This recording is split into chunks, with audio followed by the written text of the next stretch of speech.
Assalamualaikum warahmatullahi wabarakatuh. Halo teman-teman, apa kabar semuanya? Semoga selalu dalam keadaan yang sehat ya. Kami dari kelompok 2, kelompok Mark Jacobs. Sebelum memulai presentasi, saya akan memperkenalkan diri. Nama saya Auliani Sirna Salsabila dan rekan tim saya Mufarhansyah Akhirudin. Pada kesempatan kali ini, kelompok kami akan mempresentasikan tentang dasar manajemen desain.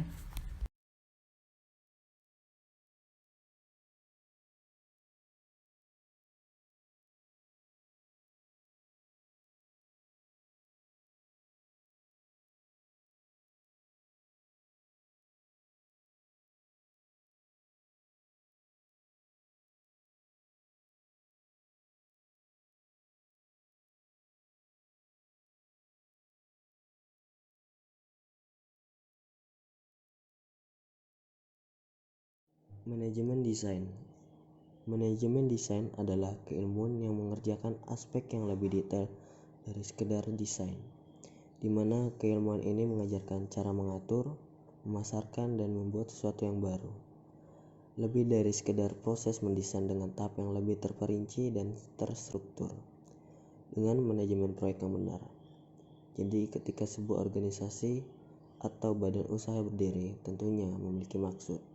Bentuk formal organisasi diharapkan merupakan bentuk terbaik yang mendukung sepenuhnya pencapaian sasaran sang pendiri atau visi organisasi tersebut. Konfigurasi formal ini yang dinamakan sebagai struktur organisasi. Masalah yang timbul di dalam pembentukan struktur organisasi ini biasanya belum sepenuhnya match dengan visi organisasi. Selanjutnya, elemen-elemen manajemen desain. Ada planning. Dalam tahap ini perlu adanya perencanaan yang matang pada awal sebelum proyek dimulai. Organizing mengatur semua elemen-elemen dalam proyek tersebut, siapa-siapa saja yang bertanggung jawab dalam proyek tersebut. Staffing memaksimalkan segala fungsi-fungsi tim yang ada. Directing, seorang desainer harus mampu mengarahkan, mengatur, dan memotivasi diri sendiri dalam sebuah proyek agar tercapai tujuan proyek tersebut. Lalu ada controlling. Ini yang sering dilupakan. Buatlah sebuah form checklist dalam setiap project untuk menghindari kesalahan-kesalahan kecil.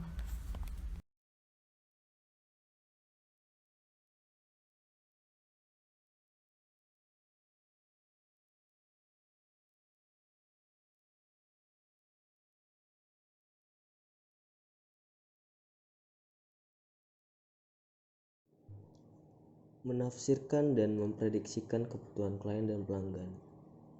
Desain menambahkan nilai dan mengatasi kesenjangan antara tujuan sebuah organisasi dan penawaran saat ini dengan potensi keinginan baru dari pelanggannya. Memahami antarmuka antara bisnis dan desain bergantung pada kemampuan memenuhi kebutuhan organisasi klien dan pelanggannya. Ada tiga tingkatan kebutuhan dan keinginan pelanggan, yaitu kebutuhan dasar, memenuhi harapan, dan melampaui harapan.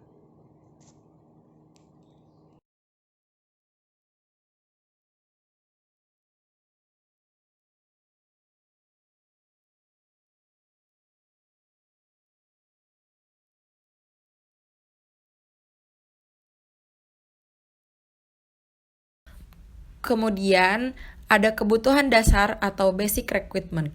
Level ini diwakili oleh dua kebutuhan, psychological dan safety. Customer pada level ini membutuhkan core product sekaligus pelayanan yang sifatnya masih basic, seperti ketepatan pengiriman, kemudahan akses komunikasi, dan fleksibilitas waktu operasi atau pelayanan.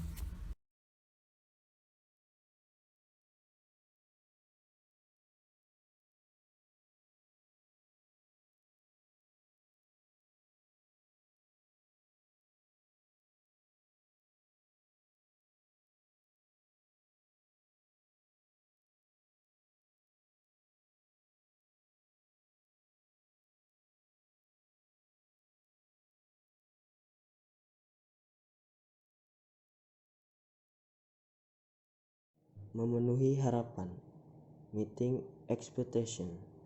Level ini diwakili juga dua kebutuhan, belongingness dan esteem pada Maslow. Customer pada level ini membutuhkan hubungan dua arah yang selalu harmonis. Sebagai supplier, perusahaan harus selalu mendengarkan dan berkomunikasi dengan pelanggan untuk memahami harapan-harapan yang sifatnya unik, sekaligus memberikan solusi terhadap permasalahan yang muncul dari pelanggan.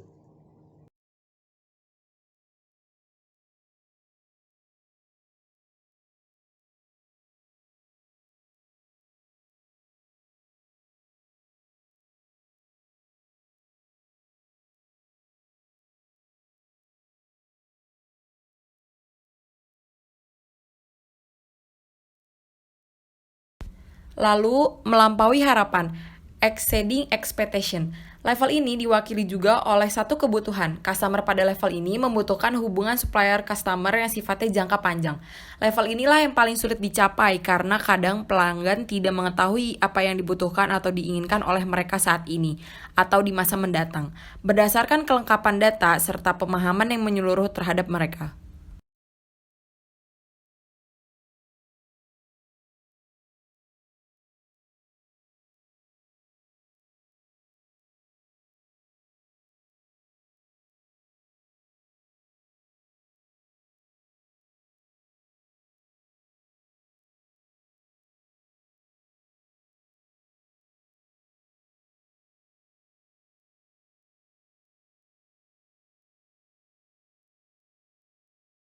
Memahami klien.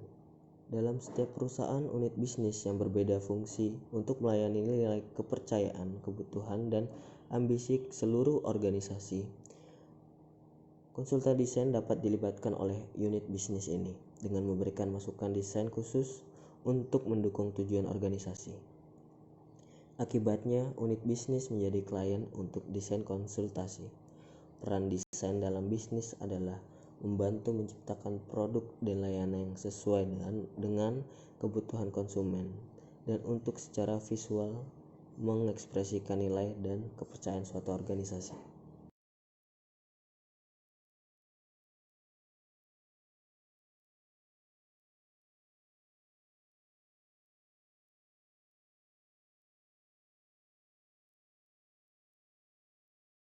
Selanjutnya, memahami pelanggan. Memahami pelanggan adalah kunci untuk memberikan pelayanan yang baik. Untuk memberikan layanan pelanggan yang baik, Anda harus memberikan apa yang kita janjikan.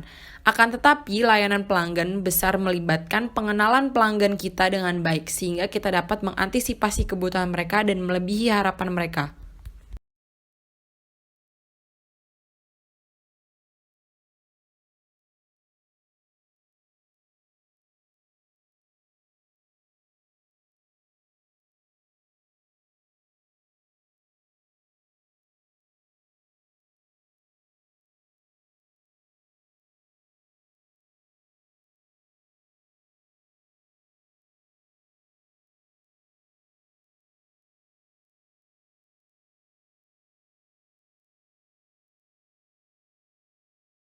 Menetapkan strategi desain. Strategi desain adalah salah satu jalannya. Sejatinya ia merupakan titik tengah di antara dua hal. Salah satunya adalah apa yang penting bagi pengguna, satu hal lainnya merupakan apa yang bisa dijadikan pencarian untung oleh perusahaan. Agar sebuah organisasi menetapkan strateginya, perancangannya, sebuah perancangan bisnis untuk desainnya perlu dirumuskan.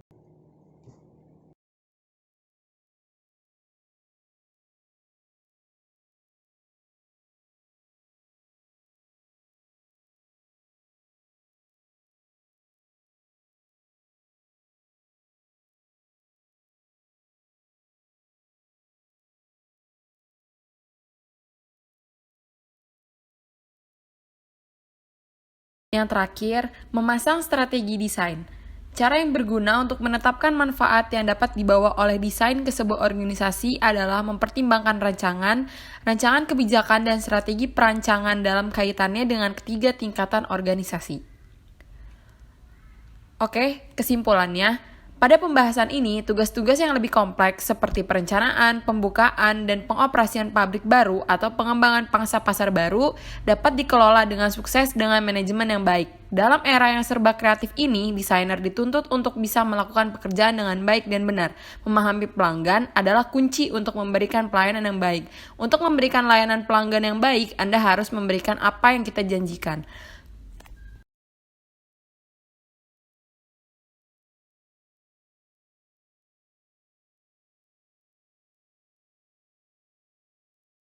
Cukup sekian presentasi dari kami. Kami pastikan ilmu yang kami sampaikan sangat bermanfaat untuk kita dan mampu memberikan pandangan luas mengenai pembahasan kali ini. Terima kasih atas perhatiannya. Wassalamualaikum warahmatullahi wabarakatuh.